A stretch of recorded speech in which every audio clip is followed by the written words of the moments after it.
भाई next story पे चलते हैं। नेक्स्ट स्टोरी कहाँ की है, मतलब किसके साथ हुई है, कुछ बताओ थोड़ा। भाई सेकंड इंसिडेंट अपने यहीं का ही है, आसपास का ही।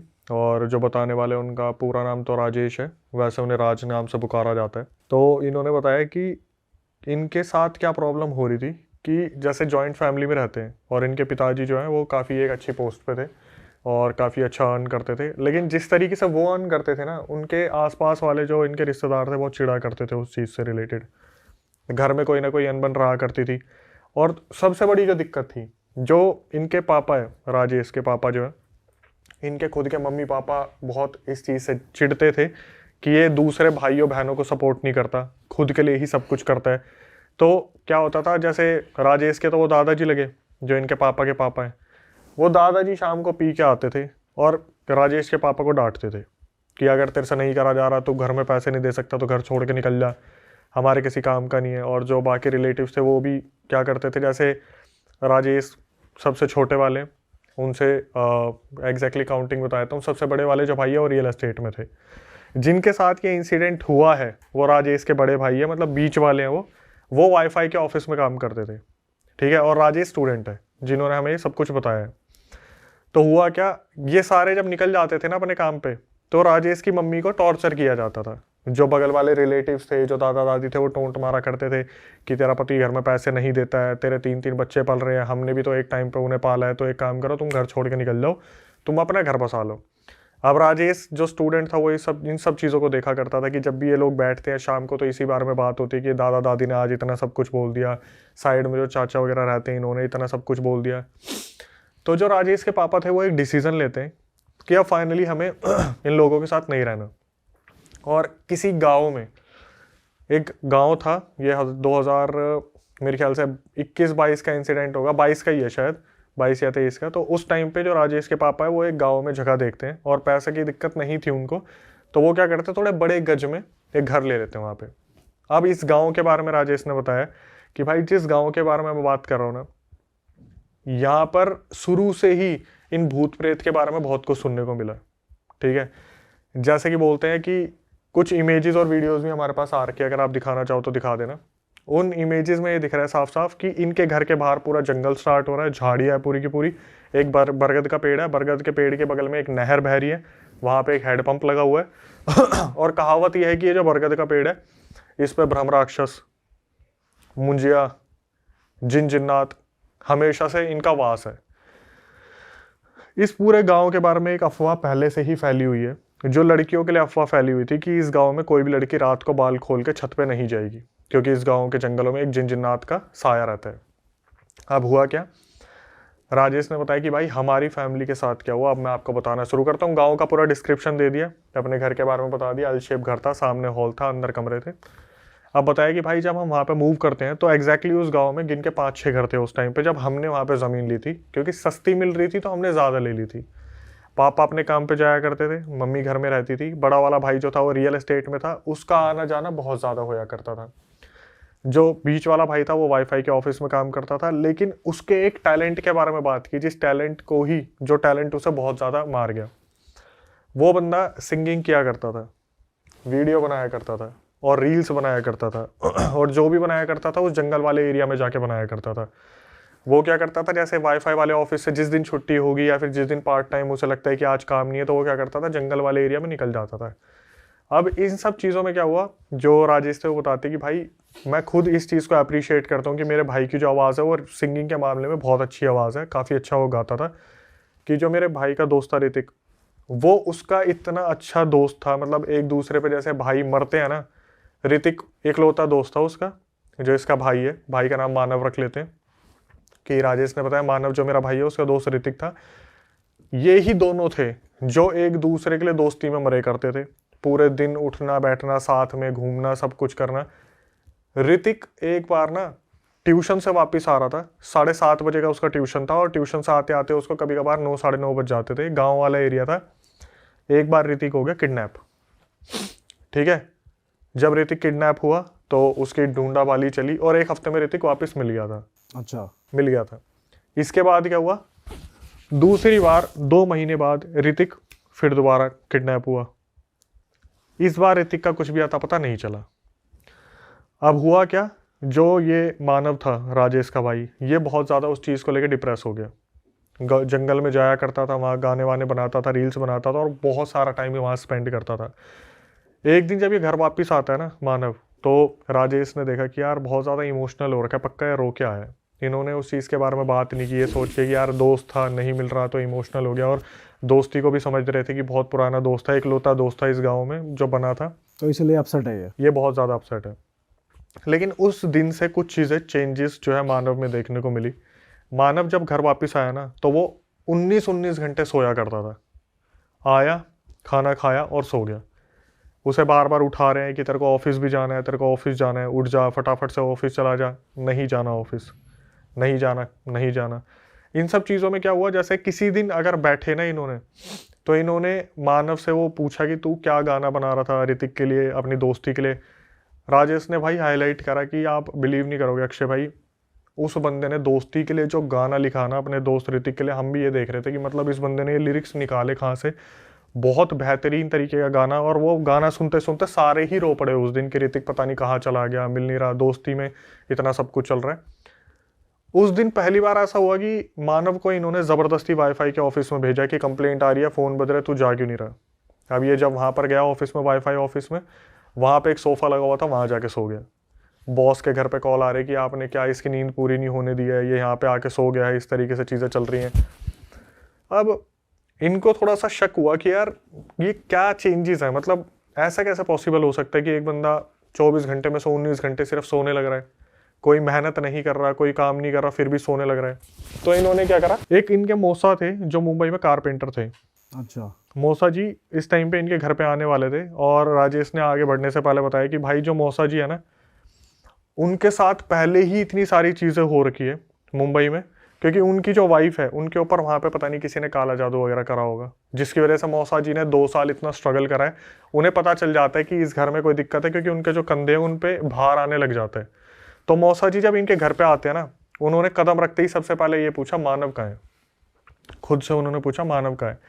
तो राजेश ने अपनी तरफ से बताया कि मौसा जी ऐसे ऐसे दिक्कत चल रही है, और पता नहीं 19 घंटे सोता रहता है, पता नहीं क्या दिक्कत चल रही है। तो मौसा जी ने बोला कोई नहीं, एक काम करेंगे हम ना, बालाजी चलेंगे, ठीक है, टेम्पल होके आएंगे। तो क्या हुआ, अब जैसे घर वाले आपस में बात कर रहे थे इस बारे में कि टेम्पल आएंगे, टेम्पल आएंगे, टेम्पल होके आएंगे, तो उस टाइम पे मौसा जी ने बोला मेरे को मार्केट से कुछ सामान लेके आना है, तो मैं अभी आता हूँ थोड़ी देर में, बाकी तुम देख लो किस तरीके से चलना है, कौन से दिन चलना है। अब जब ये बैठ के बात कर रहे थे ना कि बालाजी टेम्पल जाना है अपने मेहंदीपुर बालाजी, जो मयंक था अंदर सोने लग रहा था, वो बाहर आया, मानव, सॉरी मानव जो था वो बाहर आया, और अचानक से इधर उधर देखते हैं, सबकी नज़र उस पर पड़ती है। तो भाई इसने देखा एकदम से राजेश ने कि भाई आंखें पूरी लाल हो रखी है, और जब जब राजेश नाम ले रहे बालाजी, बालाजी टेम्पल, हनुमान जी, हनुमान जी, वो बंदा कपकपा रहा है, उसके अंदर कपकपाहट सी आ रही है, मतलब जैसे पता नहीं किसी चीज़ का खौफ है। उसने सुना, वो अंदर चला गया वापस, जो मानव था। मौसा जी आए, तो मौसा जी ने बोला कि क्या हुआ। इन्होंने बताया कि उस टाइम इसके मम्मी पापा भी वहीं थे, बस एक रियल एस्टेट वाला भाई नहीं था। इन्होंने बताया कि ऐसे ऐसे अभी आया था बाहर, और पूरी आंखें भटलाल हो रखी है, और जब जब हनुमान जी का नाम आया तो इस तरीके से रिएक्शन दिया जैसे हमारा नहीं है वो, मानव हमारा नहीं है। तो भाई मौसा जी बोले ठीक है, एक बार मैं चल के बात करता हूँ अंदर। मौसा जी वहाँ पे गए, मौसा जी ने पूछा कि क्या हुआ, तो मेरे साथ चलेगा ना बालाजी मंदिर। उठ के सीधा उसने बोल दिया कि चला जाए यहाँ से, चला जाए, इससे पहले कि तेरे साथ कुछ गलत हो जाए। इसके मौसा जी समझ गए कि ये वो नहीं है, कोई और ही चीज़ है। तो क्या हुआ, हड़कंप मच गया, एक वहाँ पे चिल्लम चिल्ली शुरू हो गई। जो मानव था वो चिल्लाने लग गया कि मेरे को मंदिर लेके जाओगे तुम, ऐसे कैसे मंदिर ले जाओगे, मेरे से बिना पूछे तुम मुझे कैसे मंदिर लेके चले जाओगे, मार दूंगा, आप ये कर दूंगा, वो कर दूंगा। जब घर में ये चिलचिलाहट शुरू हुई ना, तो इनके घर के पीछे 3 भक्तों का घर था, एक घर में 3 भक्त थे। अब वो पूजा करते होंगे, भक्त थे, उनमें से क्या हुआ, एक भक्त आ गया देखने के लिए कि हुआ क्या है। वो भक्त वहाँ पे बैठा, उसने पूछना शुरू करा कौन है तू, नहीं बताए, नहीं बताऊंगा, नहीं बताऊंगा, मेरे को मंदिर लेके जा रहे हैं, मैं नहीं जाऊंगा, तू यहाँ क्या करने आया, तेरे को भस्म कर दूंगा। वहाँ पे वो बोल रहा है जो भक्त है कि मैं तेरे को भस्म कर दूंगा, यहाँ से बोल रहा है तू मुझे क्या भस्म करेगा, मैं तुझे भस्म कर दूंगा। बार बार पूछना शुरू करा कौन है, कौन है, कौन है। तब उस एंटिटी ने पहली बार बताया कि मैं जिन हूँ, जिन। तो इन्होंने पूछा कि भाई तू मतलब इसके शरीर में क्या कर रहा है, और तू किस मकसद से आया, तेरे को चाहिए क्या। जो चीज़ तेरे को चाहिए तो बता दे। मतलब एक भक्त का काम था कि मैं जो भी मांग रहा भोग वोग दे के इसे भेज दूँ। काफ़ी टाइम तक बोलता रहा नहीं जाऊँगा नहीं जाऊँगा। पूछा गया क्यों नहीं जाएगा, क्या दिक्कत है। वो जो जिन था वो ये चीज़ बोलने लग रहा है, मुझे इस बच्चे को लेके जाना है, इसकी आवाज़ मुझे बहुत पसंद है और मैं इसके अंदर पिछले 2 महीने से हूँ।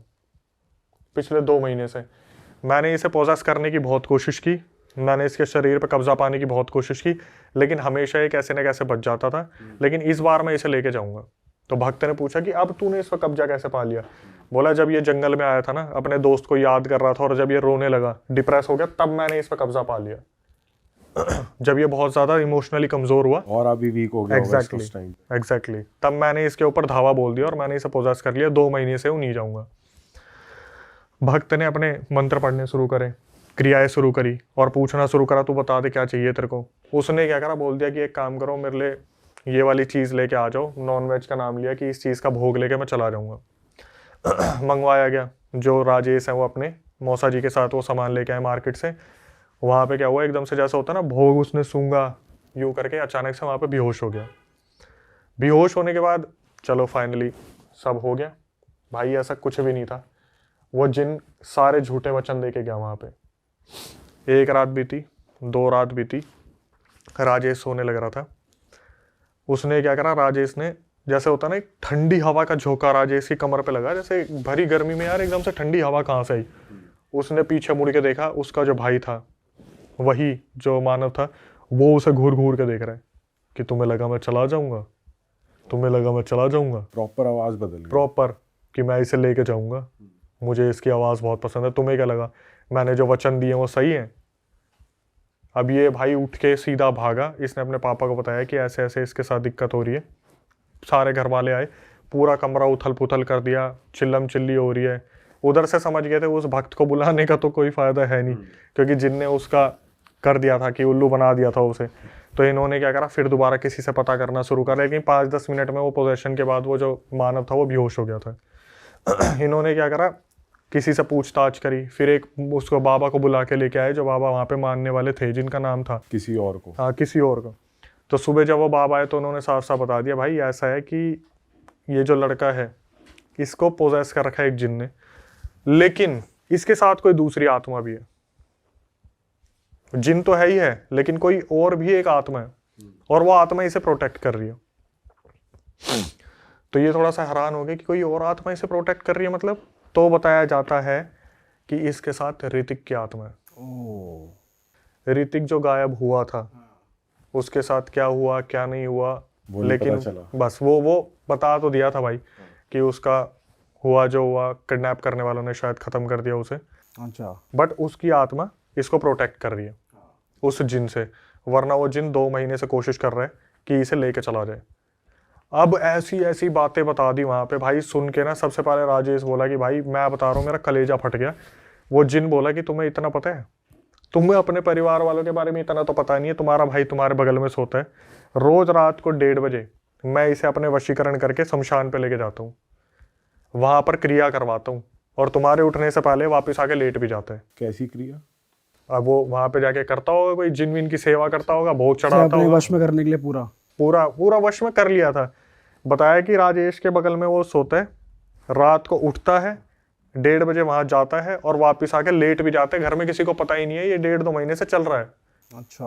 अब उसे बाबा जी से बोला गया कि इसे ठीक करना है, कैसे करा जाए। तो उस टाइम पर उन्होंने बताया कि सबसे पहले तो इस जिन को निकालना पड़ेगा, लेकिन ऐसे नहीं होगा, कम से कम मेरे को 2-3 दिन चाहिए होंगे कि मेरे को हवन करना पड़ेगा। भाई वहाँ पे उस टाइम पे वो धागे वागे दे गए जो बाबा जी थे कि ये धागे मैं दे रहा हूँ और इससे अभी तक तो प्रोटेक्शन हो जाएगा, लेकिन जो तीसरी रात आएगी उस दिन मेरे को हवन करना है। 1 रात आराम से निकल गई। दूसरी रात इसकी आँख खुली राजेश की, एग्जैक्ट 1:30 से 2 के बीच में। इसने पीछे मुड़ के देखा, वो जो भाई था वो था ही नहीं वहाँ पे। इतने एकदम से ही हो जाता, भाई कहाँ चला गया, भाई कहाँ चला गया। वो चिल्लाने लगता, पापा पापा भाई नहीं है। मानव पता नहीं कहाँ चला गया। एक बार देखना शुरू करना तो जाके देखा एक कमरे में एक कुर्सी के ऊपर उकड़ू बैठा हुआ है। अच्छा। इस तरीके से बिल्कुल, और बार बार यही कि अब इसे ले जाने का वक्त आ गया, इसे ले जाने का वक्त आ गया। तुम्हें क्या लगा मैं कोई आम जिन हूँ और मैं ऐसे ही इसे छोड़ दूंगा। इन्होंने पकड़ने की कोशिश करी, हाथ पैर छुड़वा के सीधा ये भागा है, उसी वाले बरगद के पेड़ के ऊपर जाके ऊपर बैठ गया। सारे घर वाले पीछे पीछे भागे। इनके घर से मेरे ख्याल से 100-150 मीटर की दूरी पे होगा, वहीं पे शमशान है, वहीं पे वो नहर है और नहर के पास एक हैंडपंप लगा हुआ है। तो जब ये वहाँ पे पहुंचे, ऊपर देखा भाई ये तो बरगद के पेड़ के ऊपर जाके बैठ गया। अब वहाँ से बार बार बुला रहे नीचे आ जा, नीचे आ जा, हम तेरे पेरेंट्स है, कोई नहीं है, इसे लेके जाने का वक्त आ गया, बुला लो कितने भक्तों को बुलाओगे, बुला लो कितने गुरुजी को बुलाओगे। तो उस टाइम पे क्या हुआ, हनुमान चालीसा पढ़ी गई और बहुत सारे मंत्र थे जो बहुत रिस्पेक्टेड है, तो मैं उनका नाम इस तरीके से नहीं लूँगा, मंत्र पढ़े गए। उसके बाद राजेश और उनका सबसे बड़ा जो भाई है रियल एस्टेट वाला, वो ऊपर चढ़े, वो उसे नीचे लेके आए कैसे न कैसे। और ये समझ नहीं पा रहे थे कि एक्चुअली में जब गुरुजी ने बोला था ना कि तीसरी रात में हवन करूंगा, तो साला ये बाहर कैसे निकला, मतलब ये गेट खुला कैसे, इन्होंने ताला लगा रखा था। और पता चला वो रियल एस्टेट वाला भाई आया था 1:30 बजे, उसे किसी काम से जाना होगा या आना होगा, उसने वो ताला खोल दिया। ताला खोलते ये भाग गया, इसे उतारा, इसे वापस लेके आए।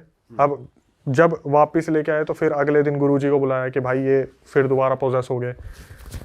दोनों जो इससे पहले वाला भी बताया था रियल इंसिडेंट और ये भी बता रहा हूँ, दोनों में देखना कि मतलब एंटिटीज किस तरीके से खेलती है। जो गुरुजी आए उन्होंने पूछा भाई तू क्या चाहता है, हम तेरे को भोग भी दे रहे हैं, हम तेरे को सब कुछ दे रहे हैं, तब भी तू जाने को तैयार नहीं है। बोला मुझे ये बच्चा चाहिए, मुझे ये बच्चा बहुत पसंद है, अपनी दोस्ती पे मरता है, बहुत अच्छे नेक दिल का है, ऐसे वैसे करके बहुत बोला। तो गुरुजी ने पहले तो बहुत कोशिश की कि भाई फाइनली हम कुछ करें, मान जाए, भोग पे मान जाए। जब भोग पे नहीं माना तो उन्होंने बोल दिया ठीक है अब हम तेरे को निकालेंगे, अपने तरीके से निकालेंगे। तो इनके सामने जो मौसा आ रखे थे उन्होंने बोला आप एक काम करो, ऐसे ऐसे और भी बहुत सारी चीज़ें बताई जो थोड़ा वीडियो में बताना ठीक नहीं रहेगा। तो नॉन वेज और 3 कंकाल के जो सर होते हैं वो लेके आओ। रात को पूरे शमशान के अंदर अब ये क्रिया चल रही है। शमशान में घेरा बनाया, घेरा बनाने के बाद क्या करे, 3 वहाँ पे जो स्कल थे वो रखे, उनके ऊपर टीका लगाया जैसे किसी चीज़ को, वो भी आवाहन दे रहे हैं जो गुरुजी है कि आओ और इस जिन को निकालो। अब यहाँ पे राजेश खड़ा है, उसके पापा खड़े हैं, रियल एस्टेट वाला भाई खड़ा है, उसके जो मम्मी है वो खड़ी है और देखने लग रहे हैं। और ये बंदा क्या कर रहे हैं, जो राजेश है उससे पूछ रहे हैं, ये वो जो मानव था उससे पूछ रहे हैं कि निकल रहा है नहीं निकल रहा, आखिरी बार पूछ रहे। वो पता क्या कर रहा है, एक बार नहर की तरफ देख रहा है, एक बार शमशान की तरफ देख रहा है, एक बार नहर की तरफ देख रहा है, एक बार शमशान की तरफ देख रहा है। गुरुजी ने बोला तू मुझे ये बता दे कि तेरे को कैसे मौका मिल गया, मतलब एक इंसान अगर बस रो रहा था तो तूने मतलब इस तरीके से कैसे कब्जा पा लिया। तो जो जिन के ऊपर होता है ना कि अपनी पावर का इस्तेमाल करा, उस जिन ने बताया। फिर देखो गोली दे रहा था वो जिन ने बताया कि ऐसा है, ये जब उस दिन रो रहा था इसने क्या करा, हैंडपंप से पानी पिया और टॉयलेट कर दिया पेड़ के ऊपर, बरगद वाले पेड़ के ऊपर। और टॉयलेट करने के बाद हाथ इसने धो दिए नहर में, ठीक है। तो इसने क्या करा, वो जो घर था ना जिनका, वो जो एक पेड़ था उसको डिसरिस्पेक्ट कर दिया था इसने। ये सच बोल रहा था जिन, या झूठ बोल रहा था? अभी तक तो झूठ ही झूठ था। अच्छा। अभी तक झूठ ही झूठ था। अब जाके उसने पहली बार बताया कि इसने पेड़ पे टॉयलेट किया, हैंडपंप से पानी पीकर हाथ धोए नहर में। नहर वाली एंटिटीज, पेड़ वाली एंटिटीज जो जितने भी वहां पे वास कर रही थी, सारी की सारी इस पर कब्जा पाना चाह रही थी, लेकिन जिन इस पर टूट पड़ा और उसे जिन ने किसी ने आने नहीं दिया होगा। फिर अब इन्होंने क्रिया करनी शुरू करी। तो राजेश बता रहा, अक्षय भाई यहाँ पर अग्नि जल रही है, हवा का झोंका आ रहा है, हवा का झोंका रुक जा रहा है, हवा का झोंका आ रहा है, हवा का झोंका रुक जा रहा है। जैसे होता है ना पूजा में एक दखल डालनी है, क्रिया के अंदर दखल डालनी है कि ये नहीं होनी चाहिए।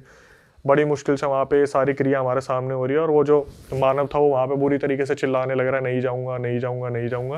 एट द एंड हुआ क्या, मानव को उठाया। जैसे होता ना कि एक बाबा ने, वो जो गुरुजी थे उन्होंने कैसे ना कैसे कंट्रोल पाया उस एंटिटी पे, घर के अंदर लेके गए। चलो सारे घर के अंदर लेके गए, एक मटका खोला, मटके के अंदर उस चीज़ को लेके आए, जो भी चीज़ थी वो जो जिन वगैरह था उसे मटके में डाला और उसके पापा को बोला, जो राजेश के पापा थे, कि एक काम करो अब आप इसे शमशान के वहाँ पे जो बरगद वाला पेड़ है उसके नीचे गाड़ के आओगे। और इस चीज़ का ध्यान रखना, अगर आपने पीछे देखा तो आपका लड़का यहीं ख़त्म है, मैं भी कुछ नहीं कर पाऊंगा। अब मैं वो दृश्य बताता हूँ, थोड़ा सा इमेजिन करने की कोशिश करना है इसे। राजेश, उनका परिवार सामने देख रहा है कि उसके पापा उधर जा रहे हैं बरगद वाले पेड़ के पास, 100-150 मीटर दूरी पे। उसके पापा वहाँ गए, खुरपी से उन्होंने मटका गाड़ा, ऊपर मिट्टी रखी। जैसे ही वापस मुड़े, उसके पापा एकदम से दूर से दिखता ना हिले, उस जिन ने उसके पापा के कंधे पे हाथ रख दिया पीछे से। एकदम से ये क्या बाहर आया। इसके पापा ने क्या करा, हनुमान चालीसा पढ़नी शुरू करी, आगे चलना शुरू करा, दोनों पैर पकड़ लिए। अब दूर से ये देख पा रहे कि पापा रेंग रहे हैं, इस तरीके से करके चल नहीं पा रहे, रेंग रहे हैं कि पैर भी पकड़ लिया। धीरे धीरे धीरे धीरे आगे आए। अब आवाज़ आनी स्टार्ट हुई दादी की कि बेटा हमें माफ़ कर दिया, हमने तुझे घर से निकाल दिया था, एक काम कर तू वापस आ जा, पीछे पलट जा, आ जा हमारे पास। जिन खेलने की कोशिश कर रहा है। यस, दादाजी की आवाज़ आई, मैंने पी के तेरे को बहुत सुनाया था ना, मुझे माफ़ कर दे, मुझे भी अपने साथ ले चल, मैं तेरे पीछे ही तो हूँ। पुराने ट्रॉमा याद दिला रहा है। एग्जैक्टली। इसके बाद वाइफ की आवाज़ कि हमारा बच्चा बच तो जाएगा ना, हमारा बच्चा बच तो जाएगा ना। खुद राजेश की आवाज़ कि पापा भाई को बचा लो, मैं पीछे ही खड़ा हूँ, हमें ले चलो, हमें ले चलो, हमें ले चलो। एक दृश्य इसके पापा ने जो देखा कि वो जो लड़का है वो जा चुका है, मतलब पूरा इल्यूजन क्रिएट किया गया कि पीछे पलट जाओ कैसे भी। भाई इसके पापा ने, बस इसके पापा को इतना पता था अगर मैं पीछे पलटा तो लड़का गया। घर के अंदर आए, गुरुजी से पूछा कि क्या है, गुरुजी ने बोला दरवाज़ा बंद कर दो, अब तुम्हें एक रिस्पॉन्सिबिलिटी दे के जा रहा हूँ, तुम्हारा लड़का बच गया, जब तक बच गया, जब तक उस बरगद के अंदर से कोई हांडी नहीं निकालेगा। यही एक रीज़न है कि मैंने गांव का नाम नहीं बताया, क्योंकि राजेश ने मेरे को बोला था भाई आप गांव का नाम बताओगे कोई पक्का आके उसे निकाल देगा। बरगद के पेड़ को इनमें से कोई ना कोई कभी ना कभी खिड़की में से घूरता रहता है कि उसके नीचे जो हांडी दबी हुई है ना, उसे गलती से कोई निकाल ना दे। बच्चे खेलते हैं वहाँ पे, बच्चों को भगा देते हैं, कुछ ना कुछ वहाँ पे मंदिर का निर्माण कर दिया गया है, लेकिन उस चीज़ का कोई रुकावट नहीं है। क्योंकि जो राजेश है उसने बताया कि अक्षय भाई इस चीज़ के सॉल्यूशन के बाद भी ना मानव को 4 महीने तक वो सपने में जिन दिखता था, और पता क्या बोलता था, एक दिन आऊँगा लेके जाऊँगा, चिंता मत कर, बचेगा तू भी नहीं। और फिर उसके बाद वो जो ऋतिक था, पर बॉडी पे पोजेशन हो रहा है? नहीं पोजेशन नहीं हो रहा, सिर्फ सपने में आके धमकी दी है। और जो ऋतिक था उसकी भी आत्मा को हटाया गया। फिर जो दोस्त था वो भी एक टाइम पे तो वो भी ले जाने की कोशिश करेगा। तो फाइनली इस चीज़ का अंत अभी भी नहीं हुआ है। और जो वो सोता था, कौन जो वो सोता था 19 घंटे, फिर वही तो मानव है। हाँ नहीं वो फिर ठीक हो हाँ गई थी वो वो ठीक हो चीज़। गया, वो ठीक हो गया, लेकिन वही चीज़ की इस चीज़ का अंत अभी भी नहीं हुआ है, क्योंकि हमेशा नज़र उनके बरगद के पेड़ के नीचे जो मटकी दबी हुई है उसी पे ही रहती है।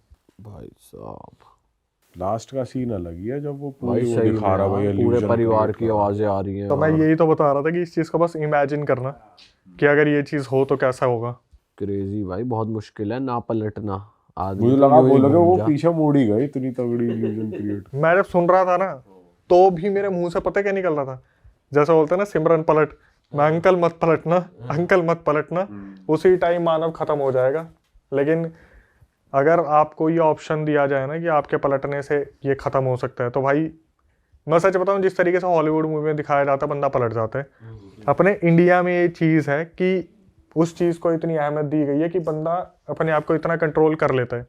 नहीं तो जिस तरीके से बताया कि दादा की भी आवाज़ आ रही है, दादी की भी आवाज़ आ रही है, और सोचो कि मैंने पी के तेरे को बहुत बोला था, हमने तुझे घर से निकाल दिया, मतलब जैसे दिखाते हैं ना कि एक एक चीज़ कैसे रियलाइज करवाई जाती है, वो वाला सीन एक्चुअली में हुआ है इस इंसिडेंट में। भाई क्रेजी था यार ये वाला तो। और भाई सबसे बड़ा जिन खेल रहा है, फेक कर रहा है, जो ठीक करने आ रहा है पहली उनके बार जो वचन दिए, जो भक्त ने वचन लिए थे, भाई वो कौन से वचन थे, भोग भी ले गया, वचन भी दे दिया, फिर भी वापस आ गया 2 दिन के अंदर अंदर। एक इंसिडेंट मैं इसमें बताना चाहूंगा जो मुझे अभी याद आया, जब वो बंदा कुर्सी पे बैठा मिला था ना वो कुड़ू होके, तब राजेश ने बताया कि भाई जब मैंने पहली बार देखा मैं डरा किस चीज से था, जब मैं पापा के पास भागा था बताने के लिए, गला पकड़ के पता क्या गाना, गाना गा गाना गा गाना गा, जो जिन था वो गला पकड़ के उसको बोल रहा था मानव को। बताओ, यही पहली बार सुना, आवाज से भी अट्रैक्ट हो जाते हैं, मतलब ये बहाना मार के भी इसमें बैठा है उस वो। बंदे ने बोला क्या है ये तो मैं बताना भूलिया, बोला भाई सुनसान रास्ते पे गाना गुनगुनाते निकलता है ना बंदा, उसे बोल देना ना करे ये हरकत। ये बोला उसने मुझे।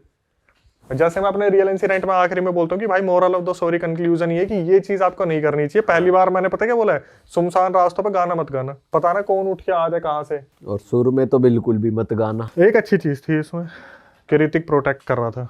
हाँ ये भी अच्छी चीज थी, और ये भी अच्छी चीज है भाई, बच गया बंदा यार, अभी हाँ, कोई ये तो जान है। माल का नुकसान नहीं हुआ।